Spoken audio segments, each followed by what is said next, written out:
Sometimes we speak to ourselves in a way we would never speak to others. We say things like, "I'm not good enough," or "I always make mistakes." This voice is quiet, but powerful. It can shape how we feel, how we see ourselves, and how we live. Why do we judge ourselves so harshly? One reason is that we think we need to be perfect. From a young age, we are taught to do well in school, behave correctly, and meet other people's expectations. Over time, we start to believe that if we make mistakes, we are not worthy. So when we fail or feel weak, we blame ourselves. We forget that we are only human. This voice inside us may also come from old memories. Maybe someone said something hurtful to us a long time ago. Maybe we were told we were not smart or not strong. Even if we forget the words, the feeling stays. It becomes part of our inner voice. We repeat it to ourselves without knowing why. But that voice is not the truth. It is just one way of looking at things.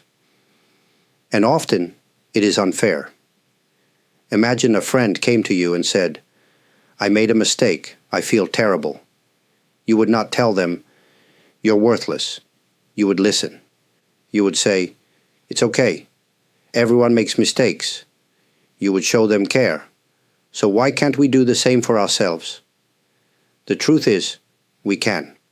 But we must first notice how we speak to ourselves.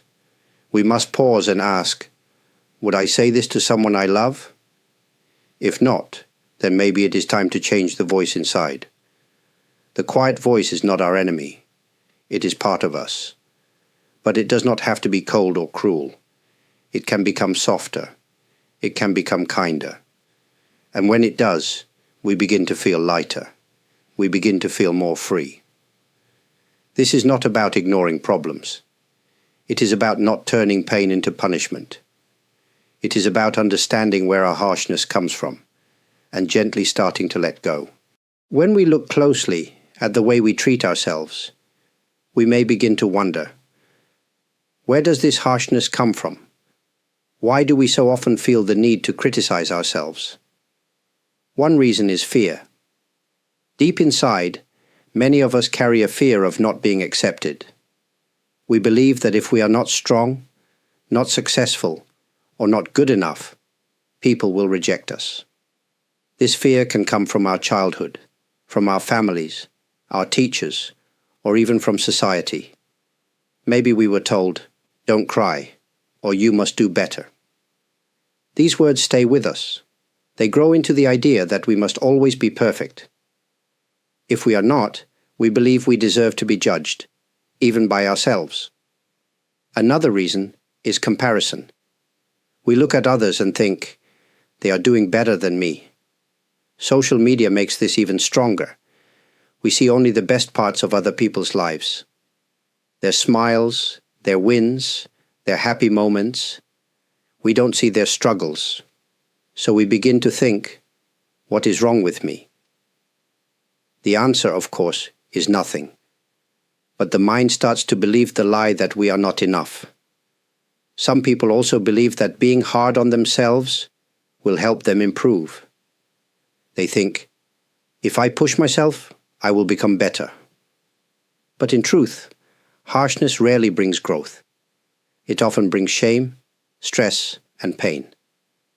Growth comes from care, not punishment. We do not help a flower grow by shouting at it. We give it sunlight, water, and patience. To understand the roots of our self-criticism is not to blame anyone. It is to become aware. Once we see where these voices come from, we are no longer controlled by them. We can choose something different. This awareness is like turning on a light in a dark room. At first, we may feel surprised. We may even feel sad. But then we begin to understand. And understanding is the first step toward change. You are not alone in feeling this way. Many people carry these same thoughts. But they are not who you truly are. You are more than your mistakes.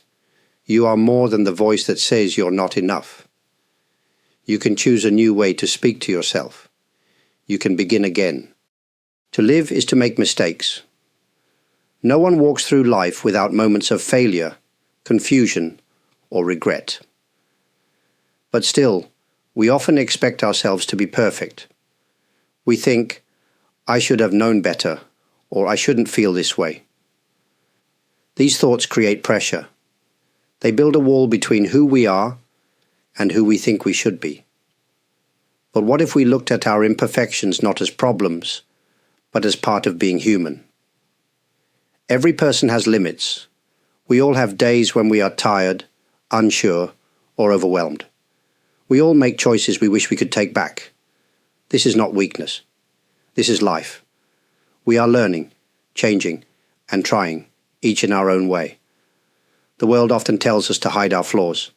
It says, be strong, be confident, always smile. But inside, we may feel very different. And when we try to pretend, we become disconnected from ourselves. We wear a mask, and behind it, we feel alone. Accepting our imperfections is not the same as giving up. It does not mean we stop growing. It means we understand that growth includes falling down. It means we see our whole selves, not just the good parts. When we can say, yes, I made a mistake and I'm still a good person, we begin to heal. Sometimes, the hardest person to forgive is ourselves. We hold on to guilt, thinking it will make us better. But guilt can become heavy. It can stop us from moving forward. True forgiveness begins with recognizing that we did our best with what we knew at the time. And even if we failed, we can learn. We can try again. There is great peace in saying, I am enough, just as I am right now. It does not mean we stop growing. It means we grow with kindness. Being human means being imperfect, but it also means being alive, being real, and being able to change. Your scars, your struggles, your story, they are all part of you, and they deserve understanding, not judgment. So take a breath. Let go of the need to be perfect, and allow yourself to simply be human. Pain is part of life. We all carry some kind of pain. Loss, disappointment, loneliness, fear. Sometimes it's from the past, sometimes from today. But many of us try to hide it. We keep going, pretending we're fine. Or we tell ourselves to stop feeling it, to be stronger, to move on quickly. But pain doesn't disappear just because we ignore it. In fact, when we push it away, it often grows deeper. It becomes harder to understand, harder to heal. What we truly need is not to escape pain, but to look at it gently. Imagine your pain as a small child who is scared or sad. Would you yell at that child? Would you say, go away? No. You would listen. You would kneel down and say, it's okay. I'm here. In the same way, we can turn toward our own pain, not with judgment, but with kindness. This is not easy. Sometimes pain feels too big. Sometimes it comes with shame or anger.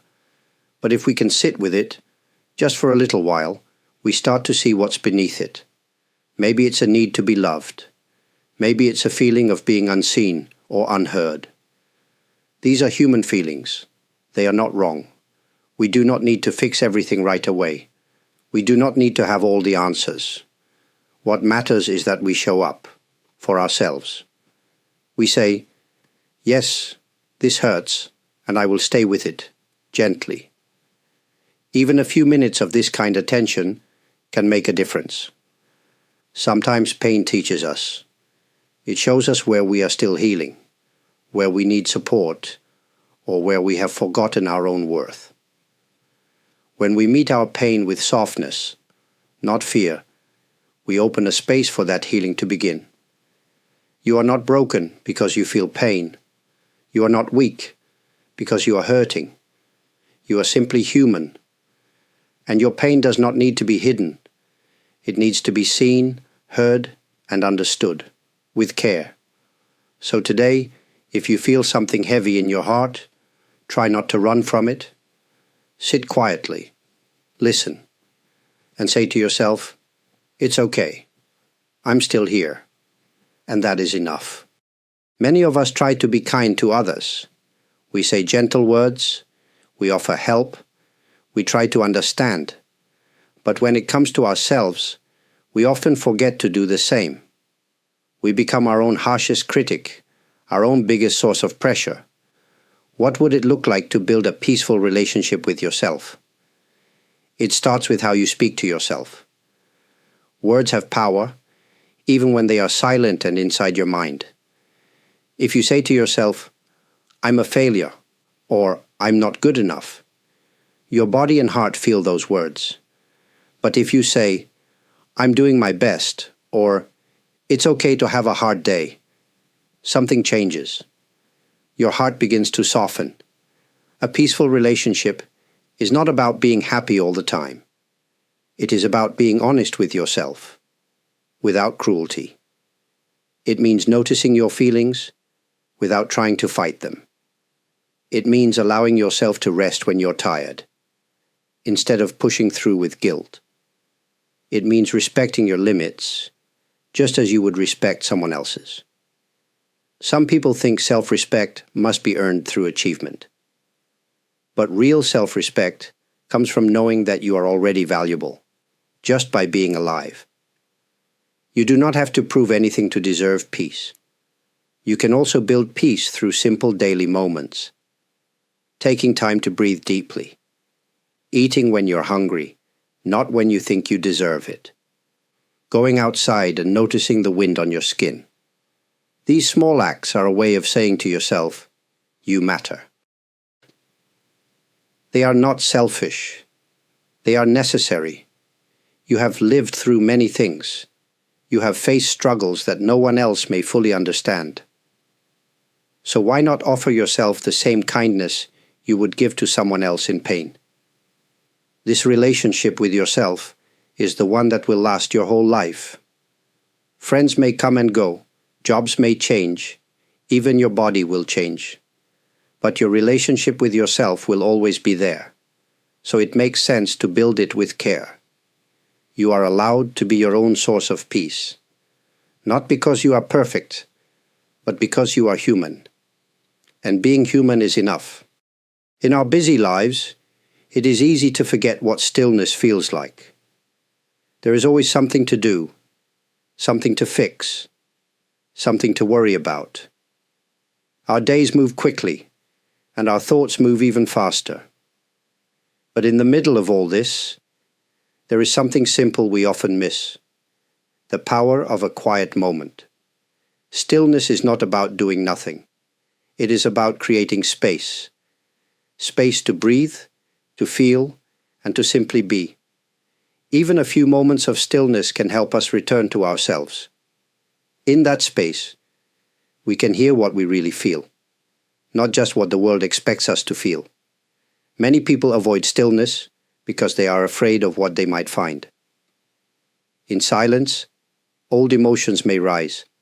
Doubts, regrets, or painful memories may come to the surface. But avoiding them does not make them disappear.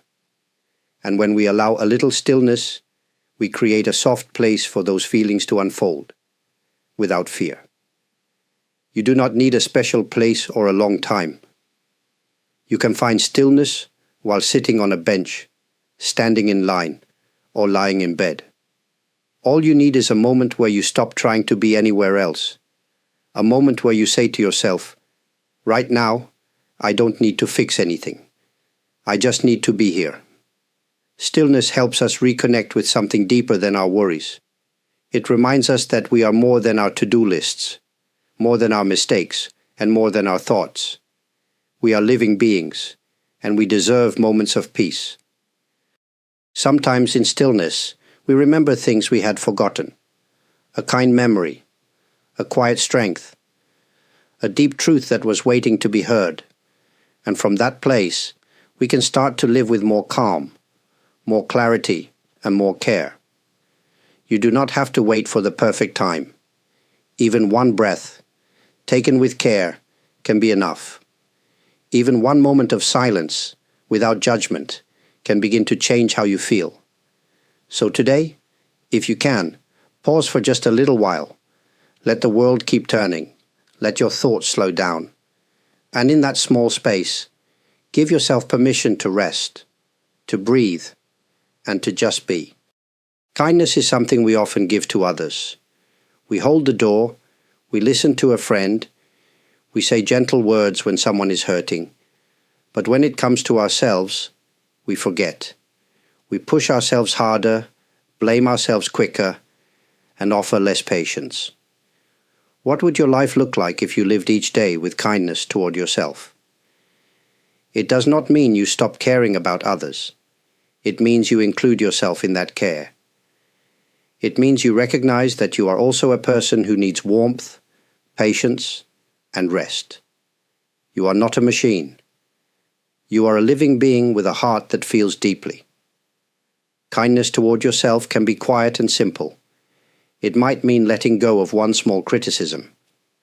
It might mean allowing yourself to rest without guilt.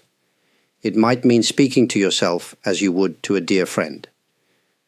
These small moments add up. Over time, they create a softer way of living.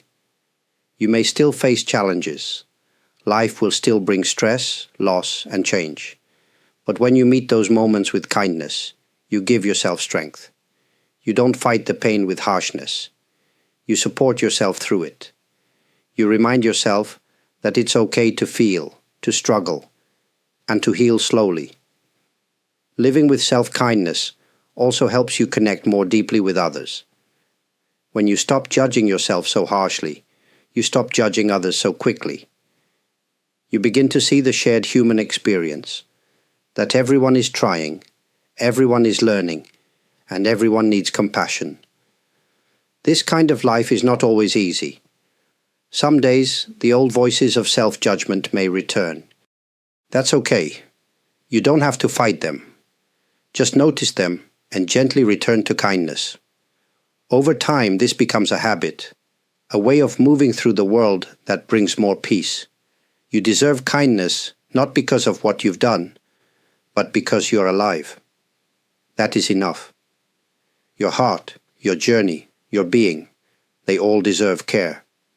So as you go forward, try to carry this with you. Speak gently, rest when needed, forgive your mistakes, and stay close to your own heart. Let kindness guide you, not just toward others, but toward yourself. Every day, in every small way, you can choose to live this way. There is no perfect way to live with kindness toward yourself. Some days will feel lighter, others more difficult, but what matters is not doing it right.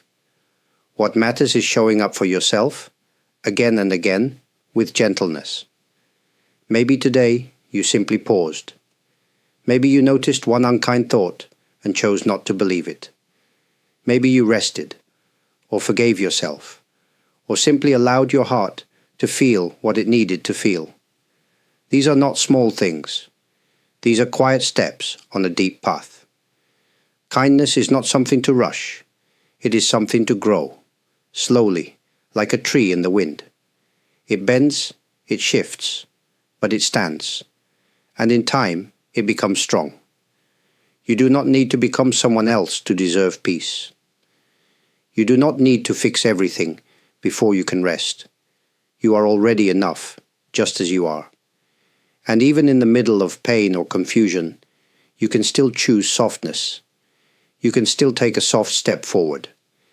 If there is one thing to carry with you, let it be this. You are allowed to be on your own side. Not every moment will be easy, but every moment can be a chance to return to yourself with care. I'd like to say thank you truly for spending this time here. If these words brought a little comfort, clarity, or calm to your day, I'm deeply grateful. Your presence here means a great deal. To those who have taken the time to leave a comment, to support this channel through a like, a subscription, or a super thanks, thank you so much. Each one is received with appreciation and warmth. Your kindness helps this space grow. and makes it possible to continue sharing messages like this with others who may need them. If these thoughts stay with you even for a short while, I'm thankful. And if your heart feels even a little lighter, that is enough. May your days be gentle. May your path feel more peaceful. And may you always remember, you are worthy of your own kindness.